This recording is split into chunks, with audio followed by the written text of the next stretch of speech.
Happy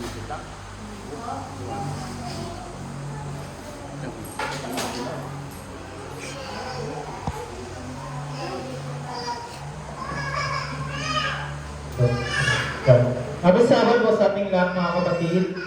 Isang mapagpalang araw po ng Sabbath para sa ating lahat. Kami po ay nagkagalak na maging kabahagi ng inyong Sabbath ngayong araw. At ay po natin din po ay sobrang thank you po sa mainit na pag-welcome sa amin ngayon araw ng Sabbath na ito. First time ko po na makapagsimba dito sa Himpapaway Church. Bless. Low battery. Please charge. Hello. At super blessed din po dahil ako pa yung mag-share ng message ngayong umaga. So, ang topic po na pag-aaralan natin ngayong araw ng Sabat ay pinamagatan na why do we crave and struggle to achieve success? Bakit nga ba tayo uhaw at nahihirapan na magtagumpay? Sino po sa atin ngayong umaga yung mga sumakses na po? Sino po yung makaklasify nyo ang sarili nyo na successful na? Sino po sa inyo? Wala pa. Sino po yung gustong sumakses? Sino yung gustong maging successful? Sino po? Yan. Honest na tayo. Gusto natin maging successful. At ngayon, Low battery. Please charge. bakit nga ba na hirap tayo at gusto natin yung maging successful? Pero bago po yun, ngayong araw po ay ang Ross Seventh-day Adventist Church po, yung mga kabataan doon, yung tawag po ay yung RACE or Rojas Adventist Youth Society. At ngayon po ay pinagdiriwang nila kanilang 10th anniversary. Ibig sabihin 10 taon na rin po na patuloy na nagpapagamit sa Panginoon ang race. At dahil po dito ay isa sa program po nila or part ng anniversary ay ang magkaroon ng 10 the church na pupuntahan ng race member na kung saan ay doon sila mag-share. So bali ngayon po, ako yung dito at merong iba pang 10 church na ganito rin po ang ginagawa. So same topic ang aming i-share sa umagang ito. At ang team po ng anniversary ngayon ng race ay tawag na pareya, surrounded by joy and bound by faith. Yung pareya po ay isang Greek na word na meaning ay a group of friends that get together to enjoy nothing else but to share. Ang grupo ng magkakaibigan na nagsama-sama para mag-share ng kanilang mga experience, philosophy, mga values na natutunan at mga ideas. At yun po yung ginagawa ngayon ng race. Na kung saan 10 churches ang inikot nila or namin para makapag-share ng aming mga experience at values na aming matutunan. At nabasa nga po kanina sa ating talatang soluhin ay Proverbs 16 verse 3. Commit to the Lord whatever you do and your plan will succeed. Dapat ipagkatiwala natin sa ating Panginoon ng lahat nating ginagawa at magtatagumpay tayo sa ating plano. Pero bago po tayo magpatuloy, sandali po tayo yumuko at tayo po manalangin. Abang padalas na makapayaran ka po sa lahat, patuloy po akong lumalapit ngayon sa inyong harapan ngayong araw sa pananaraw ng Sabat na makapatuloy po na bigyan kami ng katalinuhan na pumula sa langit. Patuloy na basbasan kami ng banal na espiritu at nawa po ang ikaw magsalita sa pamamagitan ko. Tago niyo po ako sa likodan yung krus na sa galon ay lahat ng aking sasabihin ay magaling po sa inyo at ma-absorb ito ng aming mga tagapagpakinig na sa galon ay magamit namin ito sa pang-araw-araw na pamumuhay. Salamat po aking higit na sa matamis na pangalan ng aming tagapagpakinig na Jesus. At bago po ako magpatuloy ay, ang request ko lang din po sa inyo na habang patuloy po ako nagsasalita ay please pray for me at na patuloy po ako gabayan ating Panginoon. Bigyan po ang ating soluhin na may matatagpuan sa Proverbs 16 verse 3. At ang mensahe ko po ngayong umaga ay sulat na galing kay Lynn. Siya po yung author ng ating story lang, yung ating author po ay naging coach siya bilang isang minister ng mga kabataan.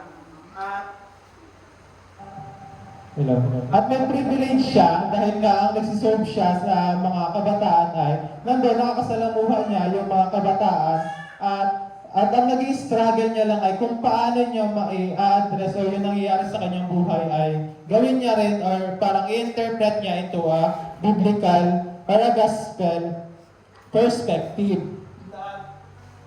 At yun yung dapat na ginagawa rin natin bilang Seventh-day Adventist, na lahat ng bagay na mangyayari sa atin, kahit naman pagsubok yon, ay titingnan natin siya in a good way, na mas makikita pa natin na papasalamatan pa yung Panginoon sa kabila ng mga struggle natin. Di ba ba yung nakaraan lang, yung balita na nangyari sa SC Text, na marami yung may na mga namatay at yung iba pa yung mga Seventh-day Adventist. Pero yung lone survivor na, o bagamat na wala sa kanya yung kanyang asawa at anak, ay napasalamatan niya pa yung Panginoon dahil sa nangyari. Na kung sa atin yun mangyari, ganun po kaya yung mararanasan natin. At yun po yung challenge sa atin bilang mga Seventh-day Adventist, na laging tingnan yung mga struggle sa ating buhay into a gospel perspective. At sabi ng author natin, nakita siyang vlog ng isang talented na individual. At sabi ng batang yun ay, "The reason why I hate attending lesson and going to school is that we are inherently born with lower IQ."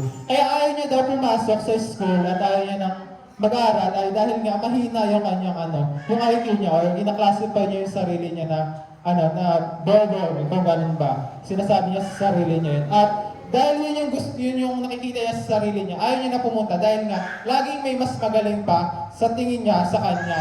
At halos lahat din tayo, kahit ako bilang estudyante pa lang, ay ganoon din yung nararamdaman minsan, na laging may mas magaling sa akin, na kahit anong gawin kong pag-aaral, kahit anong gawin kong lahat ng gagawin ko ay laging may mga tao na mas angat kaysa sa akin.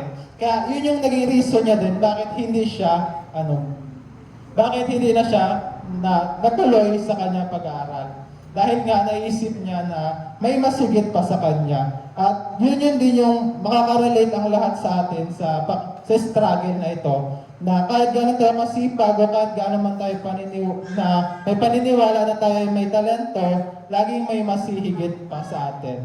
At bilang resulta, nagdulot ng diskriminasyon ng tagumpay dahil itinuturing na may mas magaling kaysa sa iba. At yun yung nagiging reason kung bakit nahihirapan tayo na sumakses. Dahil lagi nating iniisip na may mas magaling o may mas higit pa sa atin. Na which is, dapat hindi gano'n yung ating iisipin. So, bakit nga ba tayo na uhaw at nahihirapang magtagumpay?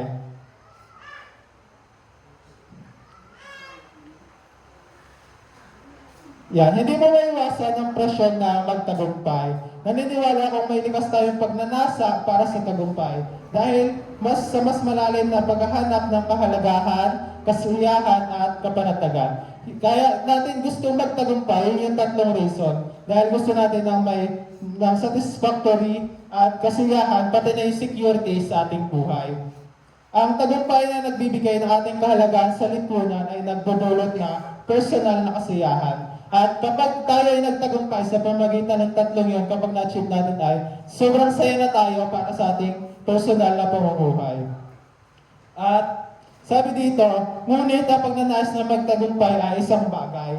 Ang pagkamit nito ay ibang usapan. Palaging may planning and execution. Dahil para sa atin na kapag lagi nating iniisip, di ba nga sabi nung kabataan na lagi may mas lamang sa kanya, lagi may mas matalino at dinidiscriminate niya yung sarili niya na mahina lang siya, kaya doon yung nagiging reason na nahihirapan tayo magtagumpay. At dahil nga sabi diyan, ang unang step ay ang pagnanais na magtagumpay. Kung kagustuhan natin ay yun yung unang step. At ang pagkamit nun, o yung gagawin natin para makamit yun ay pangalawang step na yon. At sabi ko po dun sa isang quotation na nabasa ko din yung believe you can and you're halfway there. Diba? Isipin lang po natin na kayang-kaya natin na makuha yung tagumpay na hinanais natin at nasa kalagitnaan agad tayo ng biyaheng tatahakin natin. Kaya it's all in the mind, diba? Laging ayusin na natin yung ating pag-iisip na kaya ang ating sumakses, sa-success din talaga tayo kahit anong ating gawin. At sa unang part ay, ano nga ba yung tatlong challenges bakit na mahihirapan tayo na sumakses? Ito po yung una. Unang-una ay we have a different starting point. May iba't iba tayong pinagmumulan. Sabi nga dyan, ang talino itsura, talento, ay hindi pa pantay-pantay na pinagkaloob mula sa pagkasilang. Di ba, may pinanganak na maganda na, pinanganak na yung ibang na usbong agad yung talent nila. Pero may mga pinanganak na hindi ganon, o sabihin natin na hindi ganon din siya, kaayos yung kanyang mga karakteristik. Kaya ang may mga katangian na pinapahalaga ng lipunan ay mas nakakalamang talaga. Dahil nga, pinanganak pa lang sila, ay meron na sila ng mga karakter na gano'n. Kaya pagdating sa mundo natin ginagalawan ay may pinapahalagahan na po agad sila. Or nandun na agad yung, malapit na agad sila dun sa tagumpay na sinasabi nila. At yung isang modelo nga po na sa American fashion model ng pangalan na si Cameron Russell, at sinabi niya, inamin niya mismo na kaya siya naging madali para sa kanya na maging matagumpay doon sa larangan ng fashion model ay dahil sa dulot ng genetic lottery. Yung sabi niya, pinanganak siya na mayroon na agad na siya ay matangkad, maganda at maayos ang kilos. At dahil doon, mabilis talaga siya makakapasok doon sa fashion industry dahil may karakter na siya na gano'n, matangkad at maganda. At yung iba naman sa atin ay gano'n din po, di ba? May yung iba pag pinanganak na mayaman ay parang mabilis na lang sa kanila na makapaggawa ng business, lalo na kayong yung ang mga magulang ay mga businessman. Di ba? Pag yung anak nila, pagdating ng tamang panahon ay mabilis na para sa kanila na mabigyan din ng business. At mabilis na rin talaga para sa success kasi nga may pera na sila. Pero yung kapag pinanganak na mahirap, di ba parang tagal, kailangan mong mag-aral ng mabuti, kailangan magkayod sa buhay para maging successful ka. Kaya yun yung nagiging challenge para sa atin dahil nga iba't iba yung ating pinagmulan. Yun po yung unang challenge. Pangalawang challenge po ay there are different definition of success. May iba't iba tayong kahulugan ng tagumpay. Sabi nga dyan, where and when you are born can affect what you need or to be successful. Diba? Sa bansang, gaya na lang, ang example niya dyan sa Singapore, na doon siya nagmula yung author natin, na yung taong matatalino, yung magagaling sa exam, yung magagaling sa school, ay mas pinapahalaga na agad sila pagdating sa trabaho or mas mabilis sila makakuha ng trabaho. Samantala, yung mga hindi magagaling ay hindi agad nakakakuha. Diba? Ganun din po dito sa ating bansa, sa Pilipinas tayo, na mas pinapahalagahan yung may mga narating sa buhay, yung mga nakapagtapos, pero yung mga hindi, although may talent, may skill ay parang nababaliwala. At napakalaking factor ng napagtapusan para maging successful. Although, yung iba naman, di ba sabi, pag yung may mga milyonaryo na nagasalita sa mga social media na hindi nakapagtapos, na sinasabi lang nila na magsikap ka lang, na gawin mo yung best mo, magiging milyonaryo ka rin magiging successful. May mga ganun tao at tayo naman, iba't iba yung paniniwala natin na kung paano maging successful. Yung iba, naging successful na sila para mabuhay lang sa isang araw. May makain ng 3 times a day, successful na sila sa paghabang yon. Pero iba, di ba, yung mga karamihan sa mga mayayaman, kahit super dami na nilang pera, super laki na ng investment nila, super lago na ng mga negosyo nila, ay hindi pa rin nila feel mas successful na sila. Kasi iba yung definition nila ng successful. Samantalang tayo na basta bilang estudyante, kami, pag nakapagtapos kami ng college, ganyan, ng aming pag-aaral, successful na kami noon. At iba na naman na story na pagiging successful, yung makapaghanap ng trabaho or makapagpundar para sa aming sarili. So lahat tayo may iba't ibang definition ng success. Kaya nakakahirap din para sa atin na yun yung nagpapahirap sa atin dahil nga laging nakakaano yung kung ano yung sasabihin ng iba kung paano nila tayo titignan. Dahil marahil para sa atin, successful na tayo, pero yung sasabihin ng iba ay hindi pa yung successful. Kaya nagkakaroon ng conflict at yun yung challenge na kinakaharap natin. Na yung pangalawa, yun nga, yung may different definition tayo ng kanya-kanyang success. At pangatlong challenge po na kinakaharap natin ay yung we have different opportunities to pursue success. At iba't ibang oportunidad tayo para magtagumpay.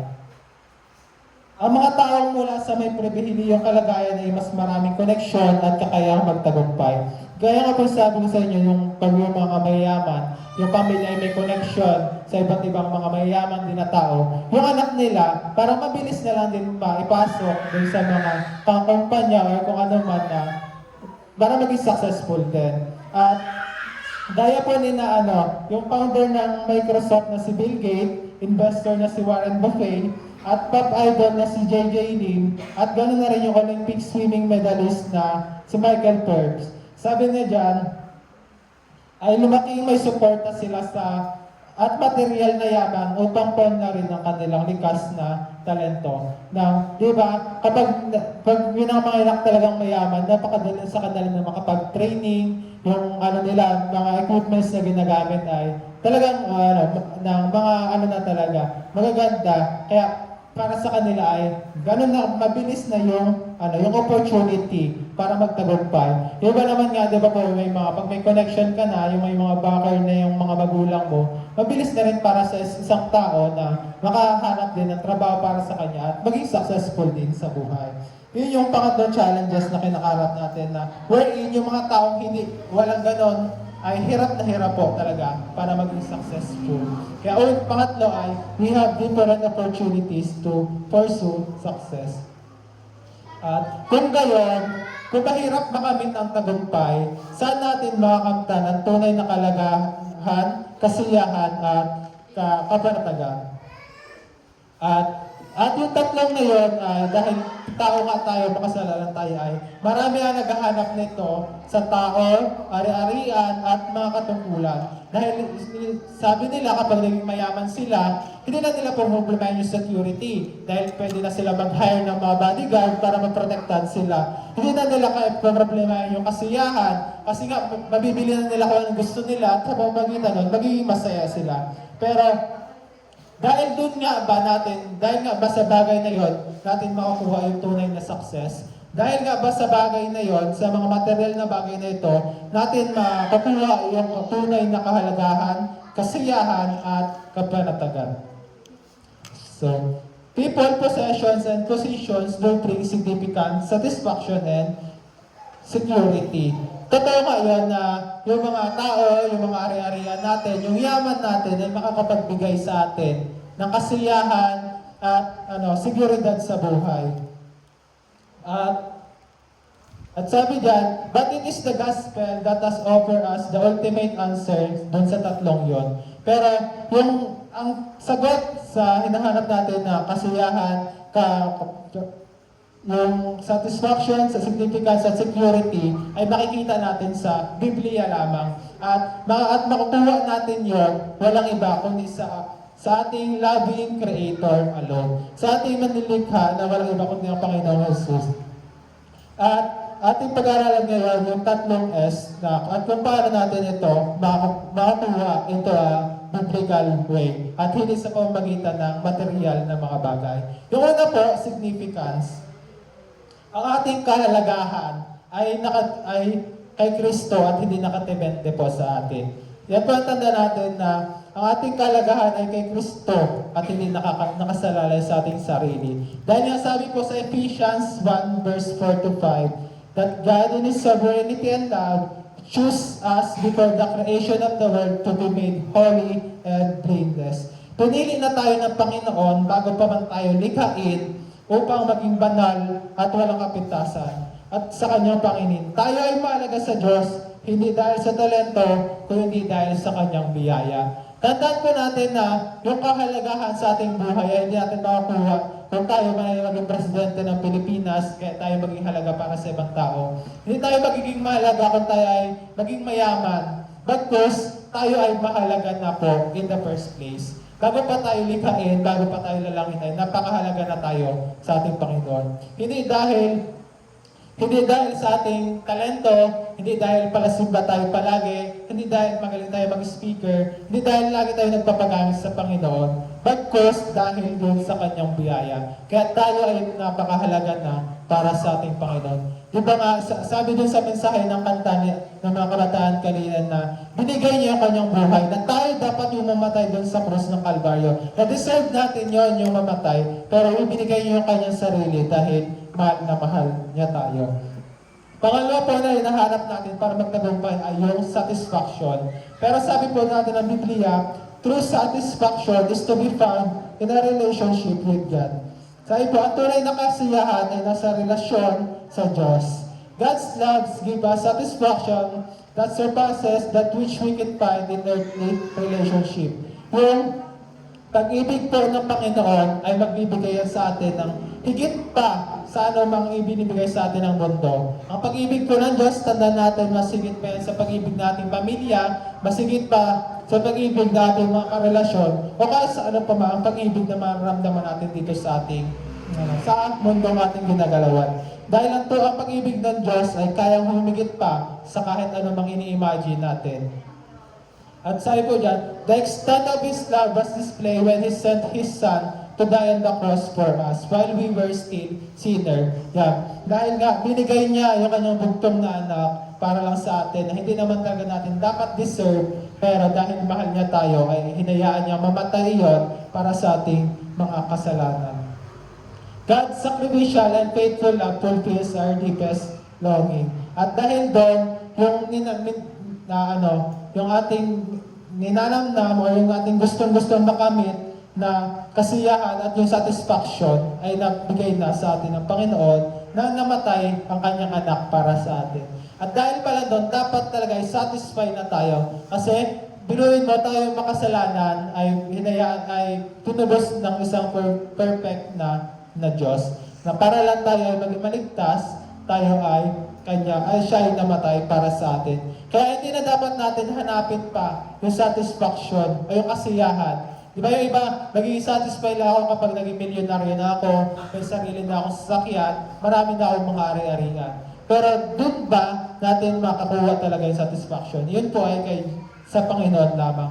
Dahil kahit gaano man po marami na tayong bagay, o kahit gaano man nakalaki yung laman ng puso natin, may part po dyan, or may space dyan, na tanging Panginoon lang ang nakaka-fulfill. Or sa puso natin, may space talaga dyan na si God lamang yung makakabuo. Kaya kailangan din natin ang Panginoon. At dahil doon, ay maging satisfy na tayo na tayo ay mahal niya at tayo ay ililigtas niya. At hindi natin makikita pa yung satisfaction na yon sa mga material na bagay sa mundo.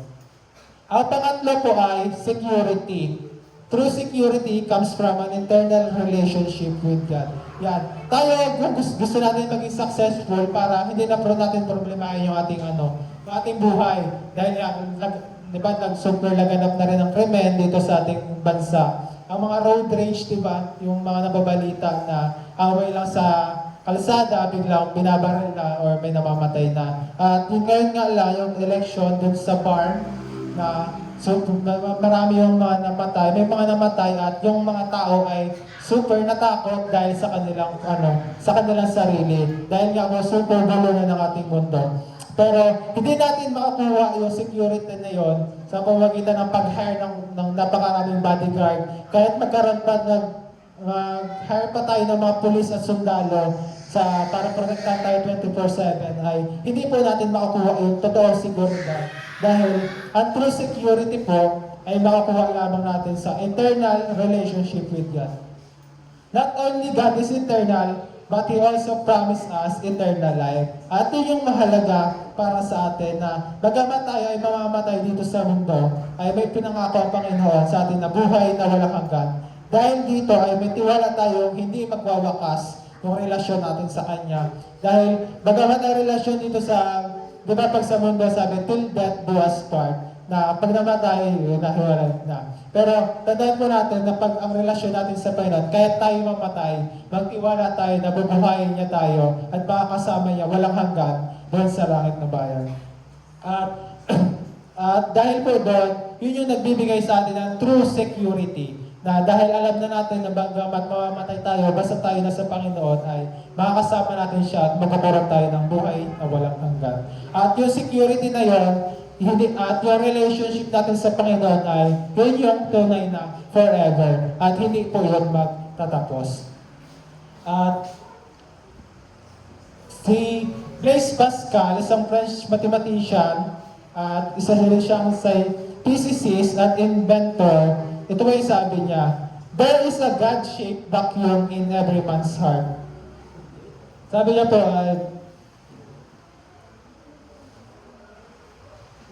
yun nga po yung sabi ko kanina na mayroong space sa ating puso na tanging Panginoon lamang ang makakapuno. Siya po ay successful ng tao. Marami na siyang na-invento at isa siyang kilala na rin. Pero sinabi niya dito ay, that man's craving and helplessness show that there was once in a man a true happiness. Man tries to fill the emptiness with everything around him, but nothing works.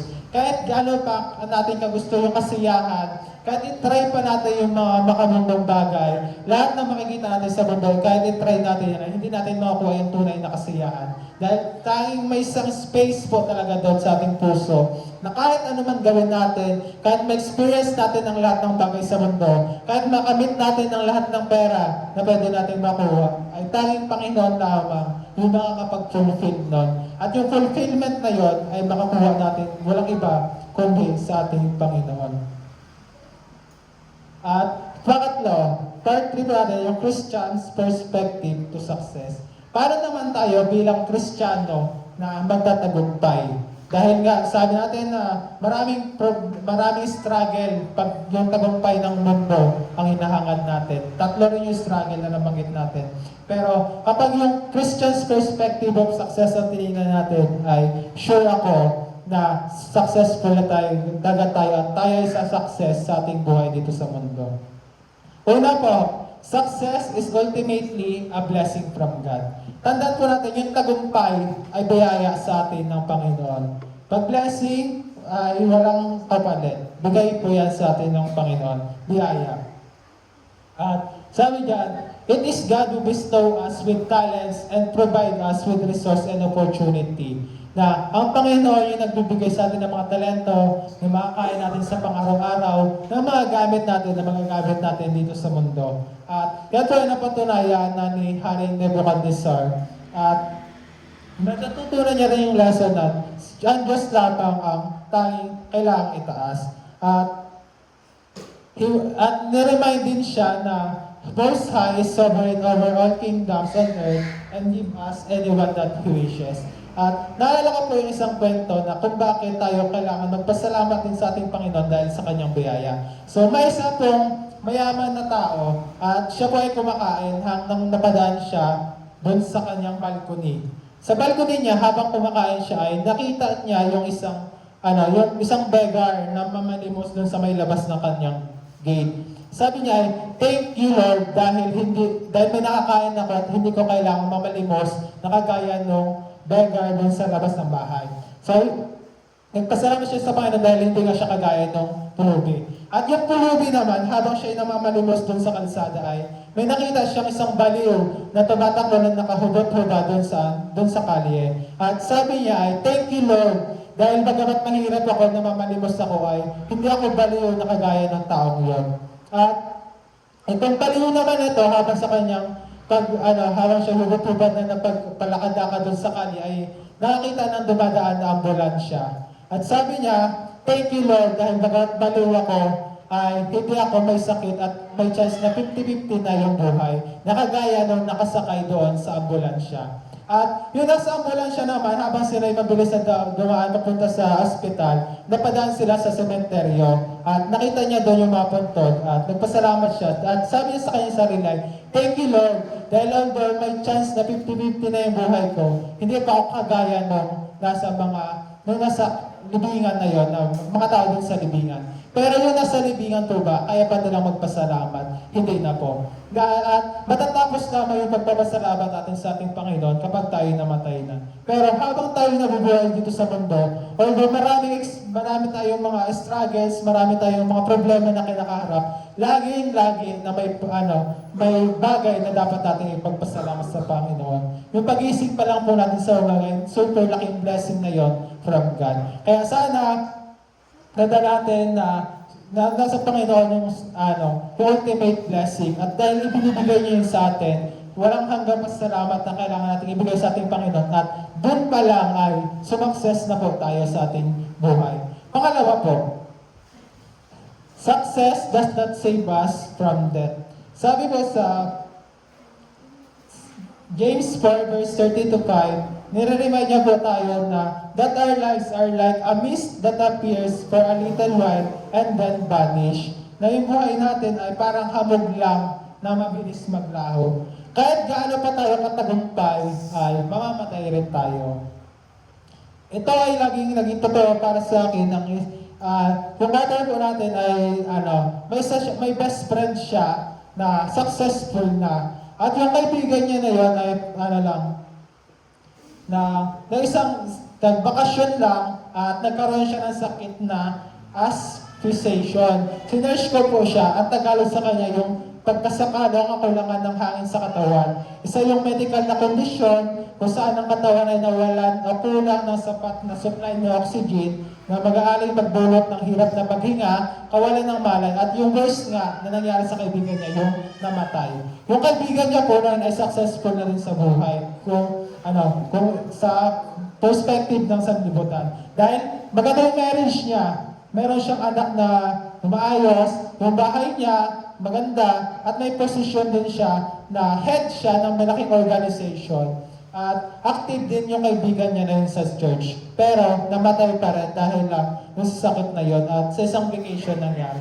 Diba? Na hindi natin talaga hawak ang buhay natin. At yung success na hinahangad natin dito sa mundo, yung success na makikita ng ibang tao, yung success na definition natin at ng ibang tao sa ating buhay ay hindi po tayo maliligtas niyan sa kamatayan. At yun po. Pangatlo pong perspective ng isang Kristiyano ay success should not distract us from seeking God's kingdom. Yan. Yung huwag nating hayaan na ilayo tayo nung gusto nating success, yung definition natin sa sarili natin ng success sa paghahangad sa kaharian ni Kristo. Sabi po sa Luke 12 verse 13-21, yung sa parable ng rich man who focuses on sa pagpapagawa ng malaking bahay, malaking gusali, only to be told that he would die that very night. Jesus then tells his disciples to focus on storing up treasure up in heaven instead. Diba? Dapat tayo mag-impact ng kayamanan natin doon sa langit. Pinapanahanan niya tayo na mag-ipon ng kayamanan sa langit, isang kayamanan na hindi mawawala o mananakaw. Huwag tayong malibang sa pag-ibig, sa pera, at tagumpay. Sa halip, sikapin nating hanapin ang kalooban ng Diyos. Although, kailangan talaga natin din na maging successful dito sa mundong ito. Pero huwag nating hayaan na yung success na yun, yung kayamanan, karangyaan na hinahangad natin, yung magpahiwalay sa atin sa Panginoon. Dahil mas maigi na hindi tayo maging successful dito, pero nakapag-ipon tayo ng mga kayamanan doon sa langit. Dahil yun naman talaga yung mahalaga bilang tayo mga Kristiyano. Na mas focus tayo dun sa success natin sa langit at hindi dito sa success natin sa lupa. At sabi na huwag nating hayaan ma-distract ng money and success na mahanap natin yung kingdom ng ating Panginoon. Ngayon po, 3 reminders na galing sa Biblia ang iiwan ko sa atin ngayong umaga. Unang reminder dyan, trust in the Lord, not just in your own strength. Na sa ating sarili, wala tayong kakayanan. For me, kahit yung paghinga natin, hindi natin magagawa yan kung wala ang tulong ng Panginoon. Kaya dapat natin siyang patuloy na hingan ng gabay. Reminder, true success begins with depending on God. Seek His guidance and not your own plans. Sabi nga sa favorite verse ko sa Jeremiah 29 verse 11, na alam na ng Diyos ang plano niya sa atin. At yung plano yun ay hindi para sa ikapasama natin, kundi maging successful tayo or tayo magkaroon ng pag-asa. Kaya paniwala natin yung plano na yun ng ating Panginoon at panghawakan natin yun at huwag yung ating pangsarili. Pangalawa pong reminder, obey God's word for lasting success. Sabi po dyan, biblical success is tied to obedience to God's word. Let the scripture guide your decision.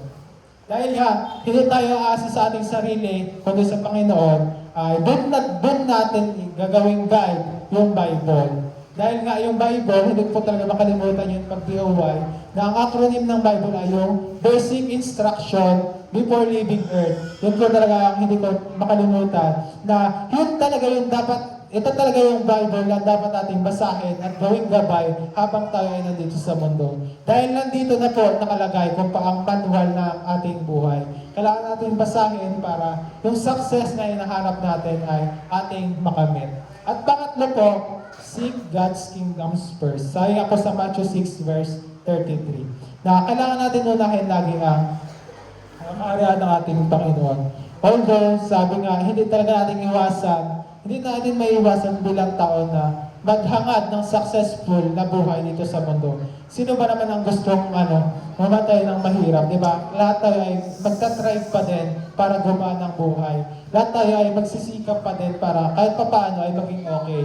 Pero sa pagsisikap natin yon dito sa mundo, nawa ay patuloy po natin na hanapin muna ang kingdom ng ating Panginoon. At huwag yung success na definition ng sarili natin. Dahil I believe sa pagpunta pa lang natin dito sa bahay simbahan ngayong araw ng Sabat ay success na po tayo sa ating buhay. And let's claim it na maging successful tayo. Hindi man dito sa material na bagay sa mundong ito, magiging successful tayo na makarating sa langit na bayan at makasama ang ating Panginoon. Dahil nga, sabi po, when you prioritize God and His will, everything else, including success, falls into plans according to His plan. Kung uunahin lamang talaga natin ang Panginoon, lahat ng bagay, pati ang success, ay pupunta sa atin sa pamamagitan ng ating Panginoon. So, yun lamang po ang aking message ngayong umaga na ay sa ating paglalakbay dito sa makasalanang mundo, maging successful tayo dito sa mundo at higit sa lahat, maging successful tayo sa langit na bayan. At muli po, kami po yung magpasalamat na pagpapawin sa race at happy Sabbath po sa ating lahat.